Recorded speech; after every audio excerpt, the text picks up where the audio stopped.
Hello to my gorgeous Cancerians. I'm cleansing you, cleansing Osiris, cleansing the cards, cleansing myself. The singing bowl, all the cards we use, our oracle cards, our gorgeous little voodoo dolls from New Orleans, because that's where I'm from now, guys.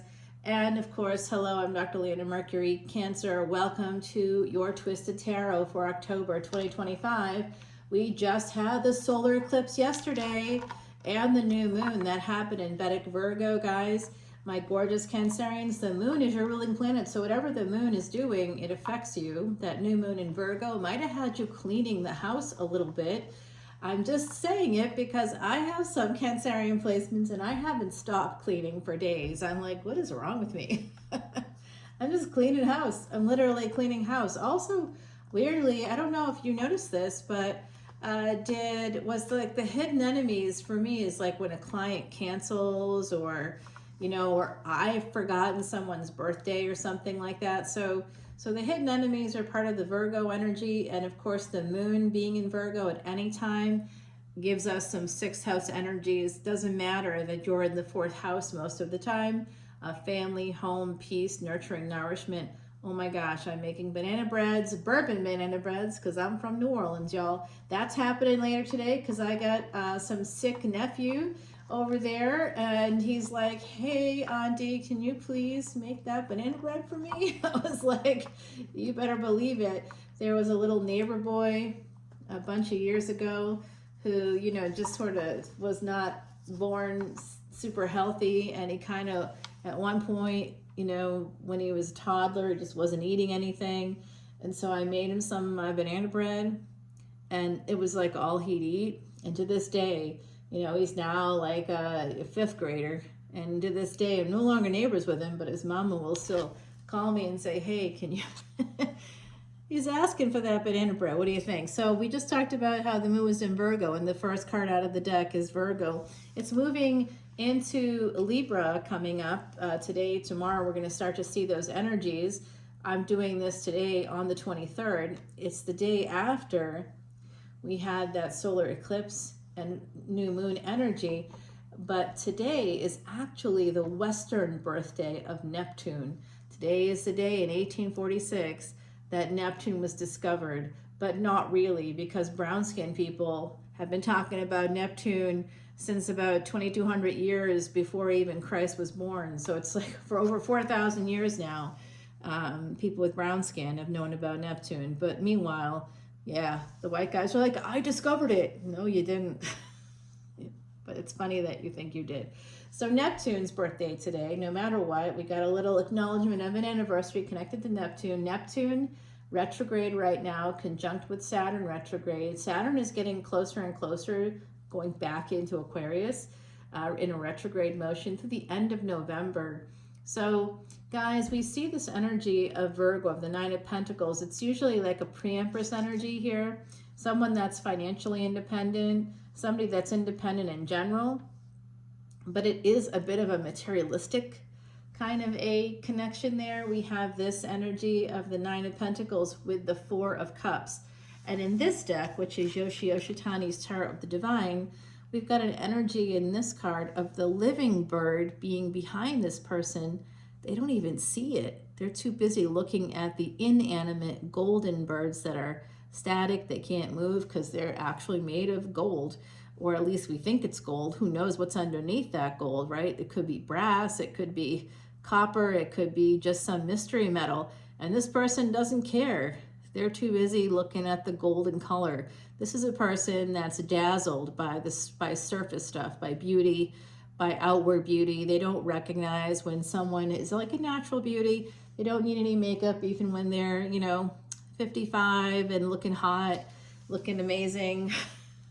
That's because they use sunblock for like 30 years of their life. Nobody notices that, right? They're looking for the people that look like they have an Instagram filter on at all times. That's a lot of makeup. That's plastic surgery. That's Botox. It's fillers. People don't recognize it. There's nothing wrong with any of that. I'm just going to put that out there. Definitely feel like women need big advantages to stay relevant, and I say go for it, but be smart about it, because it can actually cause scarring, which a lot of doctors, of course, aren't talking about. And so we have this energy of something on the surface being more important than the actual substance of life, of the joy of hearing a real live bird singing, seeing a real live bird flying free in the air. And the cup is like a clay looking cup in the background. So clay cup doesn't seem to be a value. Remember the Indiana Jones movie where they're all looking for the Holy Grail? And some of the scientists were like, oh, these golden cups, this must have, Christ's lips touched this cup. It's a golden cup. Christ was a king, all these things. And then in the meantime, Jesus Christ was a poor carpenter who was regarded, he was a rabbi to a small sect of Jewish people within his community. He was Jewish. He was not, in power. He was not a powerful God or this, he talked about who he was. He was honest about who he was, but he wasn't, he was a simple, humble person. He's not drinking out of a gold cup. So in the film, the real cup turns out to be something that's clay, right? So it's kind of that energy of the Holy Grail, in a way, somebody looking for the Holy Grail. And because they're expecting it to be something fancy, they're not seeing it.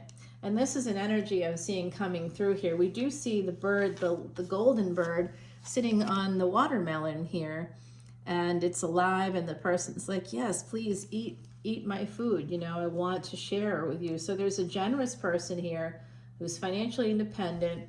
You may be connecting with a person that's not. And that's why this energy is coming out next. This is that Queen of Swords energy. This is the Famulan energy. This is you shall not pass go energy. Nope, not going to happen.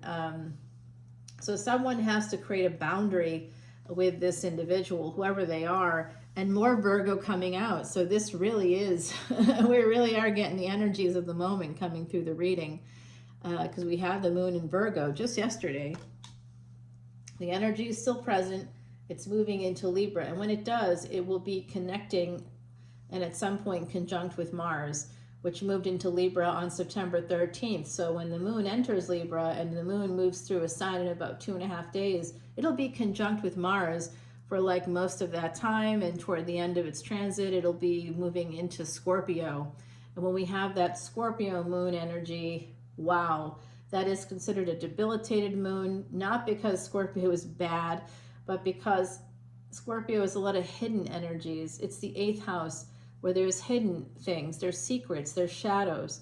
A lot of shadow work in psychology comes from that space. Psychology itself comes from that space.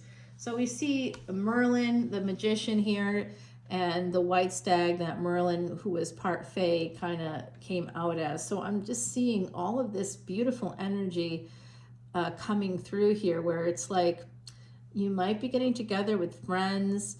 There's an energy here of wanting to move forward, but a person putting up their boundaries, and because they're afraid of the hidden enemies, they're afraid of something they can't see.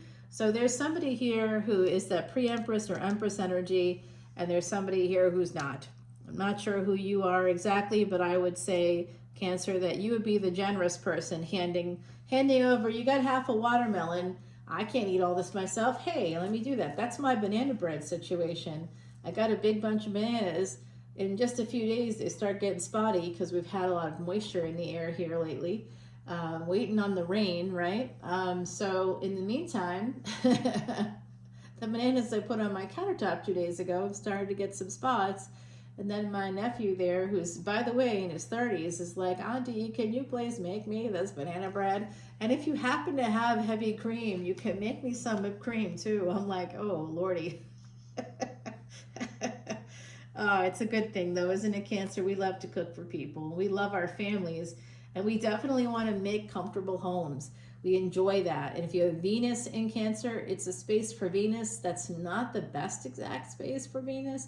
Venus is exalted at Revati Nakshatra, a little over 23 degrees, which is in Pisces. That is a great placement for anybody out there. If you have Venus in Libra, also a good placement. Venus in the 7th house, good placement. Venus in Cancer in the 4th house, or in Cancer, or conjunct with the moon. Not great for Venus, but it does mean, however, Cancer, that you, wherever you have it, if you marry somebody that has it, you got to buy a house. And I'll tell you when you should start to buy. You should start to buy, think about buying a home in 2026. Prepare from now until then how you can make it happen. Now, some of you will say, oh, I already have a house, or I could never afford a house. Guys, I was 1 week from turning 50 before I bought my first home, and that was through the magic of Vedic astrology, which actually helped me survive an unsurvivable 2-year prognosis 25 years ago. Hello, we're here today. So the hidden enemies can sometimes be those genetic factors. So it can sometimes be health. It's medicine and health, but it's also friends, hidden enemies, karmic debt, and that correlates to a lot of financial debt, doesn't it now? And those third parties as well. So it could be here that someone that's financially independent, you know, may have been very generous, may have invited in someone that just was looking for surface stuff. And the person that's really independent, which could absolutely be you, Cancer, is like, yeah, no, I'm all set. That's a Cancer thing, by the way, not finding partnership that satisfies you. It's part of the energy. It's part of the energy of Rohini, actually, of the goddess, one of the 27 nakshatras or lunar mansions in Vedic astrology. They're named after these sisters that married the moon, which is the ruling planet of your whole house. And so the moon had 27 wives. You didn't know that, did you? And the moon is the most highly cursed cosmic entity in Vedic astrology than anybody else, because the moon is often portrayed as, you know, it represents mind and emotions, but often not being in control of its own mind and its own emotions. Yeah, I want to get married now. Let me see. You've got 27 daughters. How about I marry all of them? You know, it's like the moon can sometimes represent a very sort of black and white, or a very, you know, sort of oppositional sort of thinking, you know, splitting. It's called splitting in psychology, where someone, you know, put you on a pedestal, and that's really, they may not even recognize it consciously, but subconsciously, that's so they can take you off of it. When you put something up on a pedestal, or someone up on a pedestal, you know, because of gravity, it's going to eventually come off. Someone's going to walk by, knock it off. So putting something on a pedestal is precarious, and that includes the people in our lives, right? So we have this energy here of somehow, some way, despite the boundaries that have been crossed, despite somebody being more transactional, somehow there is love here. Don't know how that happened out of a space of third parties. So someone here was committed elsewhere. Someone could also be a single mother or a single parent. There's an interesting energy at play. Wow, what's going on? We don't know. Yeah, there are a lot of obstacles. So this is what we see on the surface. On the surface, it's looking like love somehow has been managed despite things kind of not great. So isn't it always that way? And I often see that it's, especially in my practice with clients, family and friends, it's the same thing.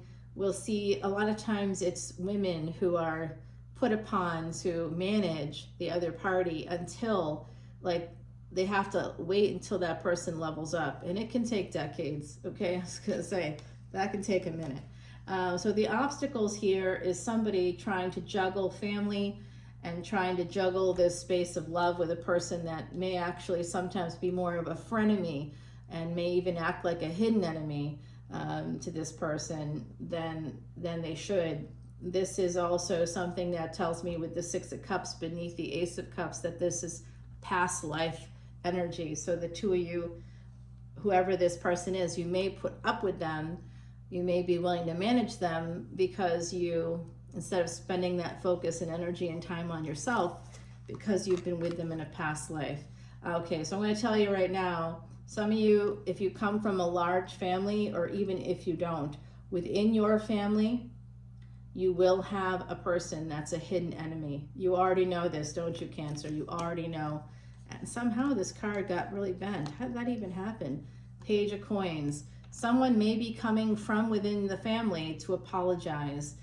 person that's been your enemy. They've harmed you. Mars in Libra is going to bring balance. Is going to someone being confident enough, being self-assured enough to say, this isn't right, this isn't just, we need to do this to move forward. So it's taking action towards justice, towards balance, toward creating fairness in a situation. So we kind of have this energy coming out where within the family, within the space of soul contract, someone could be apologizing for being less than,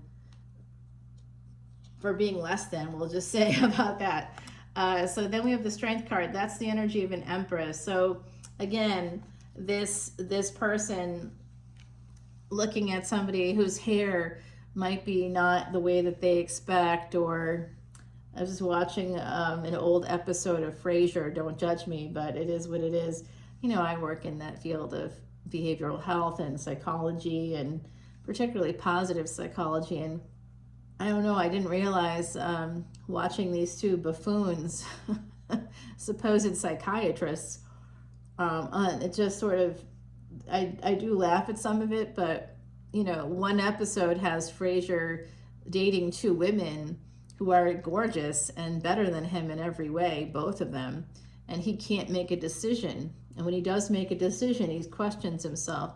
Oh, she's perfect, she's wonderful.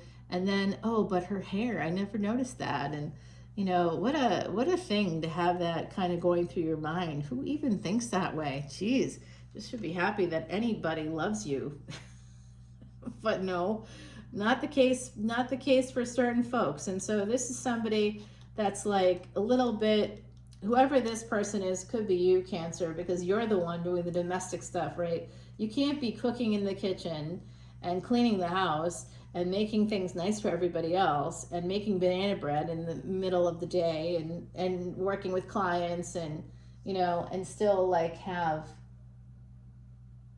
be able to look perfect, right? Like my hair looks like straw today, and I don't know what to say, but I have ethnic hair, and if I don't get it straightened chemically, now they call it a silk treatment, supposedly no chemicals. It's not working out real well for my hair, by the way. So it's just, I got caught in the rain. Yesterday it started to drizzle a little bit. I was like, uh-oh. And I came home and my hair looks almost like a wig. It's so bad. And so this is kind of my energy after wrestling monsters, making banana bread, cleaning the house, working with the full client list, taking my walks, getting my exercise in. I don't look great. It looks like I wrestled a monster. You know, my hair is mad. I may be a little mad. And this person doesn't want to see a real human being. This person is looking for something that looks perfect, that looks like it has a permanent filter. And the Knight of Coins here, it slows this whole energy down. Whoever this is, there's a lot of earth energy coming out for you. A lot of it. Wow. Just so much. We do have the Six of Cups with that Ace of Cups. So I just want to keep in mind that if you're dealing with a person that's committed elsewhere, that's the biggest burden. That's the biggest obstacle in this situation, which I think could be about a person wanting to come your way. There could also be a family member. Some of you have to deal with a person that's they don't have a lot of depth to them. I'm going to grab you an oracle card because I'm being called to do that. All right, find a place to withdraw to.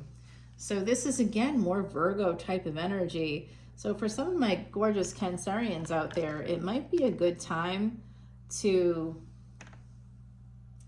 find some space and do some meditation. And especially this fall, it's looking like some enemies are going to come out to play, but you have the strength to slowly, over time, especially if you have a positive or powerful Saturn in your chart. By the way, I'll do your chart for you, but you have to come over to Patreon and you can make an appointment with me. It's not free. I don't do that anymore. But this is definitely a relationship that seems to be taking place here. Somebody could be proposing even to you, but there's all this pain connected to the family, connected to hidden or shadow-like behavior. Someone has some shadow work to do for sure. because I see that there's a lot of pain connected to this person. Whoever they are that's coming your way, it does feel like you've had to manage some of their more toxic traits, and maybe something has occurred here where your strength, your ability to create boundaries is going to help this situation get a little bit more livable, you know, for you, where you're going to feel, see, there's the hidden enemies, 3 and 3 coming out in a row. I'm telling you, someone in this equation has a third party. That third party may come out if this is something, for some of you, I feel like it's an active situation. Some of you that are single or could be a single parent, I think there's a person in your energy that you really like, that you want to, if you're a cross watcher, I'm talking to you as well, by the way, someone you really like, someone you feel like a deep connection with, but they are not always showing up in the right energy for you. Am I right about that? I bet I am, for those of you that resonates for, right? And then some people here have been married for a long time. You have a family together, and the person that you chose is maybe was not the best choice, but you've been together for a long time, and it looks like it's endgame to me, possibly for some of you, but there is an energy. You have a sense too that someone in the family group, I woke up today with a sense that someone in my family I knew in another lifetime, and in this dream I had that I woke up to this morning, they said in another lifetime, I'm going to come back again, and you're going to come back again. When you do, I will follow. And I am not going to be directly even connecting with you because of this whatever curse or this whatever protection around you. I won't be able to get to you directly, but I'm going to get to your son. I'm going to get to your children. I'm going to get to your grandchildren. I'm going to make their lives hell. And I was like, oh, great. That's wonderful. I woke up to that today, and I was like, yeah, the hidden enemies, that's Virgo, the moon in Virgo. You may have had dreams lately about that. The hidden enemies are coming out to play. And you know that. You may know that. Those of you that have some, oh, geez, wow, the death card. We're going to have to go into the extended to see this. There's an ending here to a partnership. Oh, wow. Something that's where the pain comes in, because this was built on love. 9 of Cups to 10 of Cups. It was real love. And some of you, if you have a difficult partner, I see something happening here. We're going to have to go to the extended to talk more about. All right, but we'll do that right now. So let's go ahead and do that. At the bottom of the deck, there's a narcissist. There's an energy of a vulture, potentially looking to take your money, to take your resources. I don't know who this is. Like I said, it feels like a hidden enemy from another lifetime. And some of you may need to meditate, go into nature and meditate. I've been doing that a lot lately, so maybe that's a good idea. So you can kind of see who it is, and we'll pull some more oracle cards for you. I'm going to end the reading with 3 sounds here, guys, with the singing bowl. Here it comes. 1, 2, 3.